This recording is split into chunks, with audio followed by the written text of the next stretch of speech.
এই যে কাক ভাই, কাঁ কাঁ না করে কিছু ভালো গান গাও, কান ফাটিয়ে দিচ্ছ। গান গাইতে মন চায় যখন ভাত পেট ভরে, আর এখন তো খালি পেটে কাঁ কাঁই বাজে। তোর তো ডাস্টবিনে হোটেল সার্ভিস আছে, ফ্রি ফুড। আগে ছিল, এখন তো মানুষ নিজের প্যাকেটও চাটে, ডাস্টবিনে অভাব। তুই তো আকাশের রাজা, যা ইচ্ছা তাই করিস। আকাশের রাজা ঠিকই, কিন্তু নিচে নামলেই সবাই উড়, অশুভ বলে তাড়ায়। বিয়েও করতে পারি না, পাত্রী দেখে বলে, তোর কণ্ঠ শুনেই আমি হাঁপ মরি।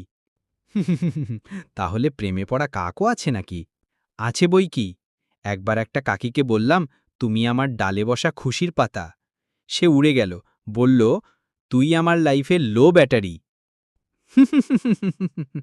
তুই তো দেখি বিরহ কাক, প্রেমে ধোকা খেয়ে ডাস্টবিনে জার্নাল লিখিস। না ভাই, এখন ইউটিউব শর্টস বানাই, কাকের কষ্টের গল্প। ভাইরাল হইনি এখনো, কারণ মানুষ শুধু বিড়ালের ভিডিওতেই হাসে। ভাই, আমি সাবস্ক্রাইব করব তোর চ্যানেল। নাম কি? কাকা কাণ্ড অফিসিয়াল। কষ্টে হাসা শেখাই, কাঁ কাঁ করে।